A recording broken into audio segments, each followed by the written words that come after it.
Okay, so here is a famous probability problem called Bertrand's paradox.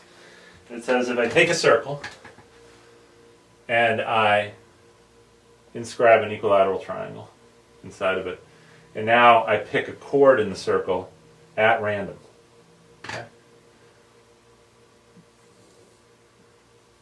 The question is, what is the probability that that chord that I picked at random is longer than the side of the equilateral triangle?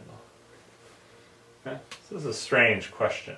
And I'm going to give you a couple different ways of looking at it. Okay? Yeah.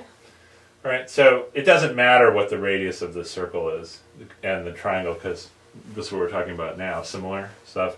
If I make this bigger or smaller, It can be anything. the probabilities aren't going to change. So what I'm going to do is I'm going to make the side of the equilateral triangle be 2. Okay. And that is going to mean, if I do the perpendicular bisectors to get the circumscribed circle. Yeah. Okay. That's going to be 30. That's going to be 60. This is going to be 90. It's a perpendicular bisector, so this is 1. Yeah. That's opposite the 60-degree side, right? Yeah. And that means this is 1 over the square root of 3, because the long, going from the short side to the long side, you multiply by the square root of 3. Yeah.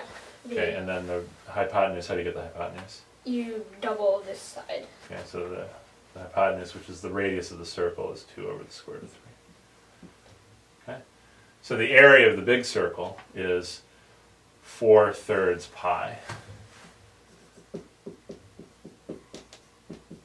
In other words, pi times the radius squared. Yeah. Okay. Now, we're going to have to look and see how this chord could be longer than 2. 2. And that, believe it or not, is going to depend on the inscribed circle. Okay? So, you can sort of see from my picture here that I could always rotate this triangle and have, rotating the triangle won't affect the length of anything, and it won't affect the length of that chord in particular.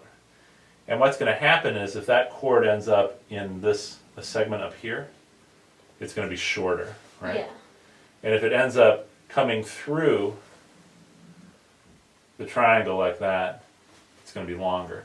And it's just going to depend on where the center of that chord is.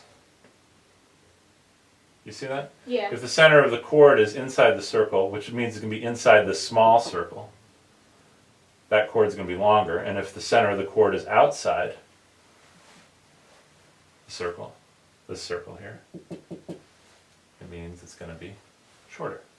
See that? Okay, so it's like throwing a dart at the board and landing inside the small circle or landing outside the small circle but inside the bigger circle. Well, the area of the big circle is 4/3 pi. That's how much area you have to hit. The area of the small circle here, the radius is 1 over the square root of 3. So I have the area of this circle is pi over 3. So pi over 3 divided by 4 pi over 3. What does that equal? Well, it's pi over 3 times 3 over 4 pi. Okay. So all that simplifies to be? Well, the 3's cancel and the pi's cancel, so it simplifies to be 1 over 4. 1/4. So there we go.